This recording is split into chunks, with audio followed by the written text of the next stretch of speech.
அஸ்ஸலாமு அலைக்கும். Hi friends. இன்னைக்கு நம்ம மீன் குழம்பும், மீன் ஃப்ரையும் என்னுடைய ஸ்டைலில் எப்படி பண்ணுறது பார்க்கலாமா? அதுக்கு நான் கானாங்கெளுத்தி மீன் வாங்கிட்டு வந்து நல்லா க்ளீன் பண்ணிவிட்டு பீசஸ் போட்டு வச்சுக்கிறேன். ஃபஸ்ட்டு நம்ம ஃப்ரைக்காக மசாலாஸ்லாம் தடவி எடுத்து வச்சுக்கலாம். கொஞ்சம் மசாலா அதிகமாக தான் போடுறேன். அப்போ தான் அதில் நிறைய ஒட்டும். மீன் குழம்புக்கு வந்து 3 வெங்காயம், ஒரு 5, 6 தக்காளி, 2 தேங்காய் பத்தை, ஒரு தக்காளி வெங்காயம் எடுத்து வச்சுட்டு மிச்சத்தை நீங்கள் கிரைண்ட் பண்ணி எடுத்துக்கோங்க. அதுக்கப்புறமா இதெல்லாம் தாளிக்கிறதுக்காக நம்ம ரெடி பண்ணி வச்சுக்கலாம். ஒரு மாங்காய் எடுத்திருக்கேன். கொஞ்சம் புளி தண்ணி வச்சு ஊற வச்சுக்கலாம்.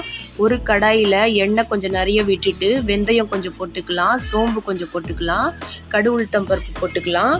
அதுக்கப்புறமா கருவேப்பிலை கொஞ்சம் போட்டுக்கிட்டு ஒரு வெங்காயம் நம்ம வெட்டி வச்சதை போட்டுக்கலாம், 2 பச்சை மிளகா, 4-5 பல் பூண்டு போட்டுக்கலாம், ஒரு தக்காளி நம்ம ஸ்லைஸாக கட் பண்ணி போட்டுக்கலாம். நல்லா இதெல்லாம் நம்ம வதக்கி எடுத்துக்கலாம். எடுத்துட்டு நம்ம ஒரு ஸ்பூன் தனி மிளகாத்தூள் கலருக்காக நம்ம போட்டுக்கலாம். அதுக்கப்புறமா நம்ம அரைச்சி வச்ச பேஸ்ட்டை ஆட் பண்ணிவிட்டு புளி கரைச்சி எடுத்துக்கிட்டு அதில் வந்து குழம்பு மிளகாத்தூள், மஞ்சத்தூள் சேர்த்து இதில் கலந்துக்கலாம் நம்ம. அதுக்கப்புறமா வந்து எவ்வளோ தண்ணி வேணுமோ ஆட் பண்ணிக்கலாம். கொஞ்சம் கல்லுப்பு போட்டுக்கலாம். அதுக்கப்புறமா நான் ஆச்சி குழம்பு மிளகாத்தூள் கொஞ்சம் டேஸ்ட்டுக்காக ஆட் பண்ணுறேன்.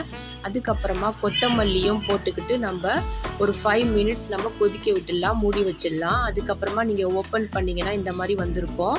நம்ம எடுத்து வச்சுருக்கிற மீன் பீஸு, தலை பீஸ்லாம் நம்ம போட்டுக்கலாம். அதுக்கப்புறமா மாங்காவும் போட்டுக்கிட்டு நம்ம கொஞ்சம் கொத்தமல்லி தூவிட்டு சிம்மில் நம்ம ஒரு 10 நிமிஷம் வச்சிடலாம். அதுக்கப்புறம் ரொம்ப போட்டு கிளறாதீங்க, மீன் உடஞ்சிரும். அதுக்கப்புறமா ஓப்பன் பண்ணி பார்த்தீங்கன்னா காரசாரமான கானாங்கெளுத்தி மாங்காய் போட்ட மீன் குழம்பு ரெடி ஆகிடும். இது ரொம்ப டேஸ்ட்டாக இருக்கும் ஃப்ரெண்ட்ஸ். கொஞ்சம் எண்ணெய் அதிகமாகவே போடுங்க, நல்லாயிருக்கும். குவான்டிட்டியும் அதிகமாக வரும் அரைச்சி ஊற்றி நம்ம செய்யும்போது. என்னுடைய ஸ்டைலில் நான் செஞ்ச மீன் குழம்பு. அதுக்கப்புறமா நான் வந்து ஃபிஷ் ஃப்ரையும் ரெடி பண்ணிட்டேன். அதுக்கு மிளகாத்தூள், மஞ்சத்தூள், உப்பு, கலந்த மிளகாத்தூள், தனியாத்தூள், கொஞ்சம் கரம் மசாலா, இஞ்சி பூண்டு போட்டு அதுவும் ரெடி பண்ணி எடுத்தாச்சு. அதுக்கப்புறமா ஃப்ரையும் ரெடி ஆகிடுச்சு, மீன் குழம்பும் ரெடி ஆகிடுச்சு. சாப்பிட்றதுக்கு டேஸ்ட்டாக இருந்துச்சு. நீங்கள் பார்க்குறதுக்கு எப்படி இருந்துச்சுன்னு செஞ்சு பார்த்துட்டு எனக்கு கமெண்ட்ஸில் சொல்லுங்கள். இன்னும் வந்து என்னுடைய வீடியோஸில் நீங்கள் எந்த ரெசிபி எதிர்பார்க்குறீங்கன்னு எனக்கு கமெண்ட்ஸில் சொல்லுங்கள். வீடியோ குவாலிட்டி, சவுண்டு குவாலிட்டியில் இம்ப்ரூவ்மெண்ட் பண்ணுற வேண்டியது இருக்குது. எனக்கே தெரியுது. கொஞ்சம் அட்ஜஸ்ட் பண்ணிக்கோங்க. என்னுடைய சப்ஸ்கிரைபர் எல்லாருக்கும் ரொம்ப தேங்க்ஸ். இன்னும் சப்போர்ட் பண்ணுங்கள், சப்ஸ்கிரைப் பண்ணுங்கள். Bye friends.